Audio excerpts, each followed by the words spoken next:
head of the board of directors of the 10K Group. Thank you, Alexander. TMK is one of the largest manufacturers of steel pipes, and most of our production facilities are in Russia and the US. And in Russia, we are a major manufacturer. In the US, where we have 11 factories in 8 states, we are one of the 3 major suppliers of steel pipes for oil and gas. Would like to say that 2 years of our experience in the American market makes us sure that we made a good investment, notwithstanding the fact that most of that experience was for the time of economic crisis and dollars of investments.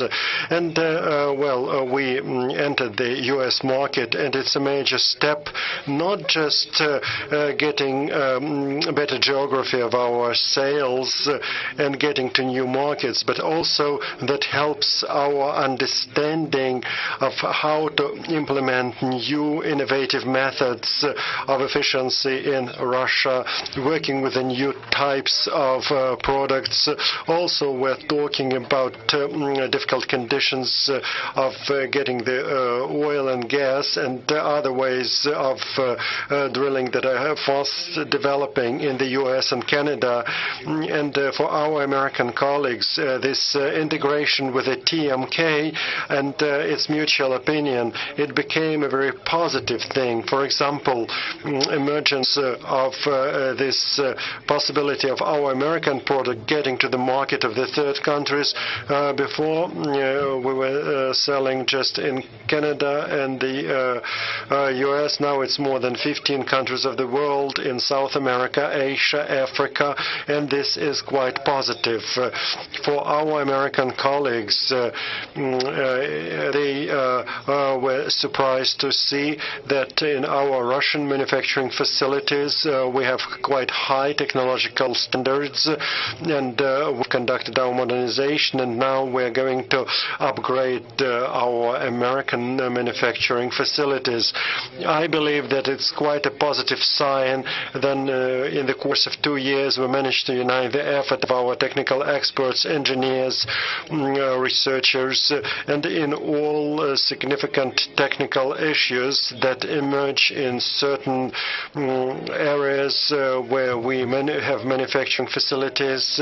When we are discussing getting to the new markets and also provide new types of products, we have joint teams of engineers, joint sales teams, and this synergy is quite evident in the results of the work.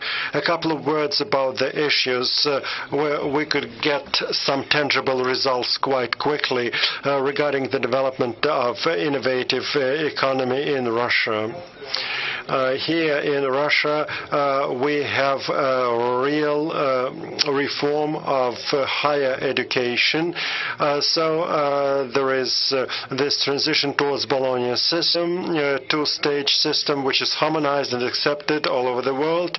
And secondly, that's developing of university research, integration of the effort with the Academy of Sciences, practical application, and that's where American experience is priceless, where university research system is one of the best in the world. And from my point of view, it's highly important not to wait for some kind of directives from the top, but it's important to use specific universities in local areas and establish working contacts, have agreements on joint research, have internships, maybe we could have interchangeable diplomas, some other things, maybe not immediately.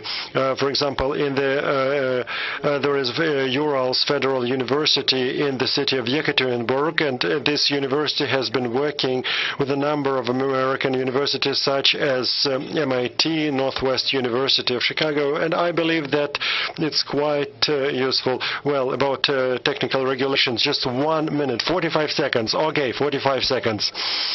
And regarding the technical regulations, technical standards, I have to say that when we discussed Russia-EU relationship, Anatoly Chubais raised that issue, and from my point of view, it was quite fair when he said that this system of technical regulation, technical standards is not perfect in Russia, and people are unhappy about it, but because of the changes introduced in the law in 2007, a lot of changes were introduced in 2009, and the law on technical standards of Russia made a huge step forward in harmonization of the system of technical standards with the European system, and we must take advantage of that in order to improve joint economic cooperation.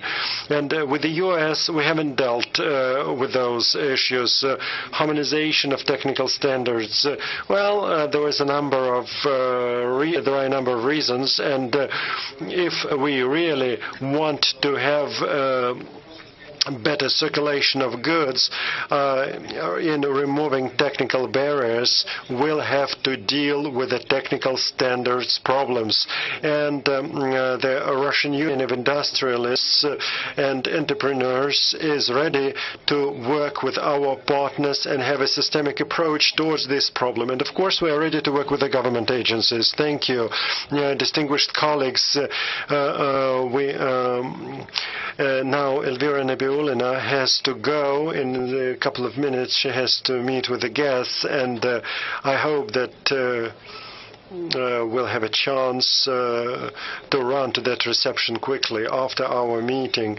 And because Alexei Mordashov doesn't listen to me, but I would like to express my gratitude to Ms. Nabiulina for participating in our event and for promoting the ideas brought by business. Thank you, and have a fruitful, interesting work in the course of several days of the forum. Thank you all.